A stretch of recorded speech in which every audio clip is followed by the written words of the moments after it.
எல்லாருக்கும் வணக்கம். இன்றைக்கி நம்ம பாலக் பன்னீர் பார்க்க போகிறோம். Simple style of making palak paneer. First நம்ம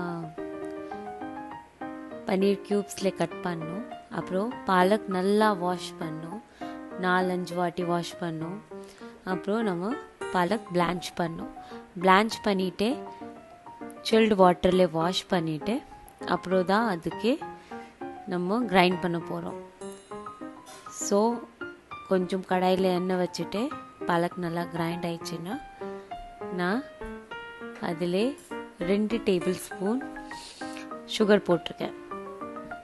சுகர் போட்டானா பாலக் கலர் மாறாது, க்ரீன் தான் இருக்கும், கிரேவி நல்லா வரும்.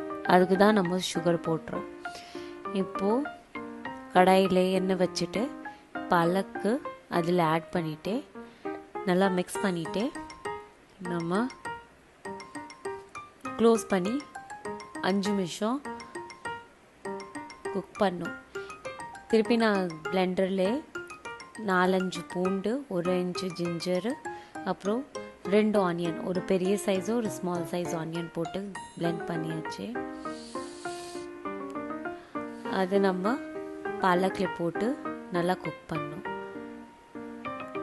அதுக்கப்புறம் 10 மினிட்ஸ் அப்புறம் தான் நம்ம டொமேட்டோ ஆட் பண்ணோம். ஏன்னா எல்லாம் நல்லா குக் ஆகணும். இப்போ நான் பேசிக் ஸ்பைஸ் தான் ஆட் பண்ண போகிறேன். உப்பு, கொரியண்டர் பவுடர், மஞ்சள், அப்புறம் ரெட் சில்லி. 2 டேபிள் ஸ்பூன் ஆட்டை ஆட் பண்ணோம், கோதுமை மாவு. ஏன் ஆட் பண்ணோன்னா அது ஆட் பண்ணனா கிரேவி நல்லா கன்சிஸ்டன்ட் ஆகும்.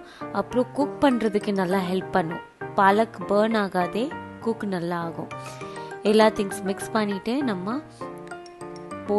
கேப் போட்டுட்டு நல்லா குக் ஆகணும் ஒரு 5 மினிட்ஸ் அகெயின். இப்போ பாருங்கள், கிரேவி நல்லா திக்காயிடுச்சு. இப்போ நம்ம பன்னீர் ஆட் பண்ணோம். பன்னீர் ஆட் பண்ணிவிட்டு நான் இங்கே 500 கிராம் பன்னீர் எடுத்திருக்கேன். பன்னீர் ஆட் பண்ணிவிட்டு நம்ம இதில் ஃப்ரெஷ் க்ரீம் ஆட் பண்ணோம். ஃப்ரெஷ் க்ரீம் ஆட் பண்ணிவிட்டு நல்லா மிக்ஸ் பண்ணிவிட்டு ஒரு 2 to 3 மினிட்ஸ் திருப்பி குக் பண்ணணும். ஏன்னா பன்னீர் கொஞ்சம் சாஃப்ட் ஆகணும், கிரேவி உள்ளே போகணும். அதுக்கு தான் நம்ம 2 to 3 மினிட்ஸ் குக் பண்ணுறோம். இப்போது நம்ம பாலக் பன்னீர் ரெடி ஆயிடுச்சு. Simple style, very very tasty, very very yummy.